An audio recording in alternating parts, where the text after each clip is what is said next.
Assalamualaikum warahmatullahi wabarakatuh.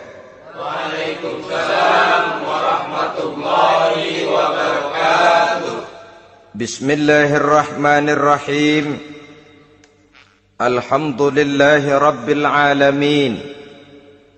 Wassalatu wassalamu ala ashrafil anbiya'i wal mursalin, Sayyidina wa maulana Muhammadin wa ala alihi wa ashabihil mujahidin at-tahirin, amma ba'du. Saudara-saudara kaum muslimin seiman dan sekeyakinan yang berbahagia, pada suatu hari seketika sedang berkumpul dengan para sahabat, Rasulullah pernah memberikan peringatan. Beliau bersabda, yushiku an tada'a alaikumul umamu kama tada'al akalatu ala qas'atiha. Pada suatu saat nanti akan datang di tengah-tengah kamu, wahai umat Islam, di mana orang-orang lain di sekeliling kamu akan bersatu mengerubungi kamu seperti bersatunya orang-orang mengerubungi makanan di atas meja hidangan. Akan datang satu saat nanti di mana kondisimu dikepung sedemikian rupa, yang barat mau menerkam, yang timur mau menghantam, yang selatan mau menginjak-injak, yang utara pun akan menjelajah. Kondisimu seperti makanan di atas meja hidangan. Sebagian sahabat merasa heran dan terkejut, lalu mereka bertanya, amin qillati nahnu yawma izin ya Rasulullah? Apakah jumlah kami pada waktu itu sedikit ya Rasul? Kami sampai dikepung sedemikian rupa? Beliau menjawab, bal antum yauma idzin katsir. Sama sekali tidak. Kamu tidak sedikit pada saat itu. Bahkan jumlahmu sangat banyak. Kamu adalah mayoritas. Walakinnakum ghusa'un ka ghusa'is sail. Tetapi keadaanmu saat itu persis seperti buih di lautan. Banyak tetapi centang perenang. Banyak tetapi tidak punya daya dan kekuatan. Banyak tapi dipermainkan gelombang lautan, dihempaskan ke tepian pantai tanpa punya makna dan arti. Kondisimu pada saat itu kuantitas yang tanpa kualitas, sehingga orang lain enak saja mengepung kamu. Akidahmu didangkalkan, dibanjiri dengan peradaban dan kebudayaan yang menjauhkan dari agama. Dari segi maksiat dan munkarat seluruhnya mengepung sampai kita melepaskan nilai-nilai Islam kita ini. Dan celakanya, sambung beliau, wal yanzi'anna fi qulubi aduwikumul mahabata minkum. Akan dicabut kehebatanmu di mata musuh-musuhmu. Sehingga pada saat seperti itu orang lain memandangmu umat Islam enteng saja, remeh saja, tidak ada apa-apanya. Sudahlah, pokoknya umat Islam sikat saja. Umat Islam enteng, umat Islam kecil, umat Islam tidak ada apa-apanya. Alangkah ironinya, alangkah menyedihkannya, memilukan dan sekaligus memalukan. Umat yang mayoritas ini dipermainkan oleh yang minoritas. Umat yang jumlahnya terbesar, terbanyak, bahkan konon menurut catatan sampai 90%, tapi dipermainkan oleh mereka kelompok-kelompok kecil ini.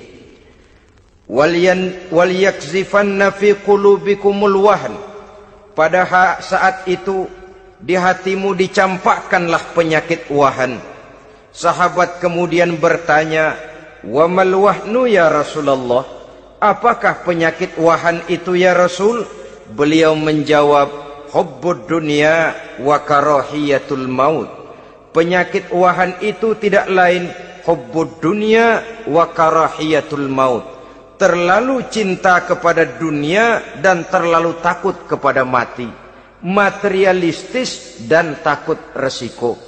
Dua penyakit inilah yang menyebabkan walaupun umat ini mayoritas, tapi dipermainkan oleh yang minoritas. Walaupun dia golongan terbesar, tapi nasibnya seperti makanan di atas meja makan. Dari segala macam penjuru mau menghantam dia. Saudara-saudara kaum muslimin yang berbahagia, ini merupakan analisa sosial bahwa pada satu saat nanti akan terjadi di tengah-tengah umat di mana kita dihantam dan diserbu dari segala macam penjuru. Akidah didangkalkan, peradaban dan kebudayaan dirusak, makanan dan minuman diracuni, pakaian ditelanjangi dan lain sebagainya, sampai kita melepaskan nilai Islam yang kita cintai ini. Kondisi sosial ini satu saat akan datang kepada kita. Demikian analisa dan peringatan dari Rasulullah sallallahu alaihi wasallam. Marilah sekarang kita melihat, adalah benar bahwa di zaman sekarang kita insya Allah tidak akan mengalami perang Badar sehebat yang pernah dialami oleh Rasul dan para sahabatnya. Tetapi sesungguhnya perang yang kita hadapi di zaman sekarang ini tidak kalah hebatnya dengan perang Badar, tidak kurang dahsyatnya dengan perang Uhud, tidak kurang ngerinya dari perang Khandaq. Hanya saja yang kita hadapi sekarang ini bukan ujung pedang, bukan ujung tombak, bukan ujung panah. Yang kita hadapi sekarang ini adalah perang akidah, perang ideologi, perang mempertahankan keyakinan. Yang kalau kita kalah sekarang, kita memang masih beragama, tetapi anak kita, cucu kita, generasi yang akan hidup 5, 10, 20, 30 tahun yang akan datang, wallahu a'lam bissawab. Islam, saudara-saudaraku, tidak mungkin hilang dari dunia. Tetapi tidak mustahil Islam gulung tikar dari desa kita.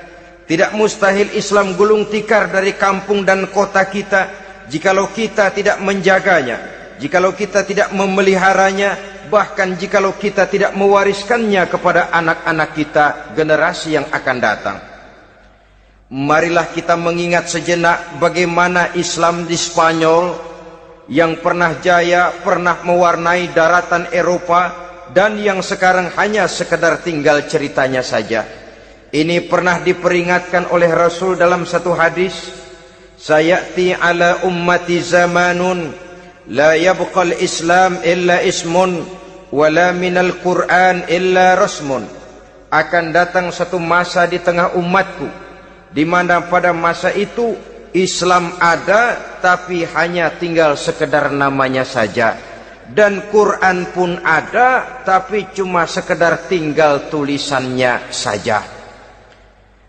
Apabila kita tidak mewariskan ini kepada generasi yang akan datang, maka serbuan-serbuan dari berbagai macam penjuru dari hari ke hari semakin kita rasakan kehebatannya. Tidak mustahil sejarah Spanyol akan terjadi di desa kita, akan terjadi di kampung kita, akan terjadi di kota kita. Orang Spanyol, kalau mereka cerita kepada anaknya, mereka akan cerita, nak, di sini dulu ada masjid. Kapan, Pak? Dulu bener dah. Banyak orang Islam kalau hari Jumat pada sembahyang, kapan itu, Pak? Dulu sekali. Sekarang cuma sekedar tinggal ceritanya saja. Bukankah sesuatu yang sangat tidak mustahil apabila kita tidak menjaga dan mewariskan Islam ini kepada generasi yang akan datang, maka serbuan-serbuan akan membawakan hasil yang diinginkan oleh para penyerbu itu tadi.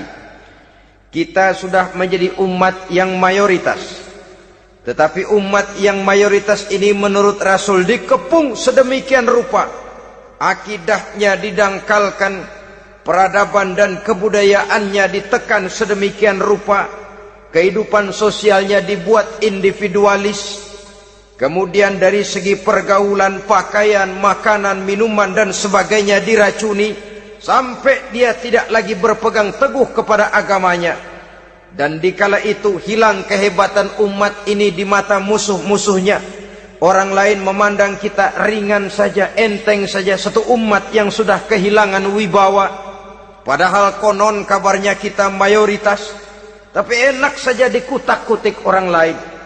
Dan dikala itu di hati kita merajalela penyakit uahan. Penyakit uahan itu apa? Pertama, hubbud dunia, terlalu cinta kepada dunia. Terlalu cinta kepada dunia yang menyebabkan kita lupa akan tanggung jawab dan kewajiban, lupa meneruskan dan mewariskan Islam kepada generasi yang akan datang. Kita berlomba hanya untuk mengejar dunia dan seluruh isinya. Baik dia bernama material, baik dia bernama seksual, baik dia bernama pangkat, jabatan dan kedudukan, berlomba-lomba kita di dalamnya. Sampai tercampaklah penyakit hubbud dunia di dalam hati ini. Berurat dan berakar dunia itu, sulit dan berat kita berpisah daripadanya. Akibatnya kemauan untuk berbuat demi dan atas nama agama sangat sulit terwujud di dalam kehidupan ini. Sekianlah saudara pertemuan kita pada saat ini. Mudah-mudahan ada manfaatnya. Terima kasih atas segala perhatian. Mohon maaf atas segala kekurangan. Usikum wa nafsi bitaqwallah. Wassalamualaikum warahmatullahi wabarakatuh.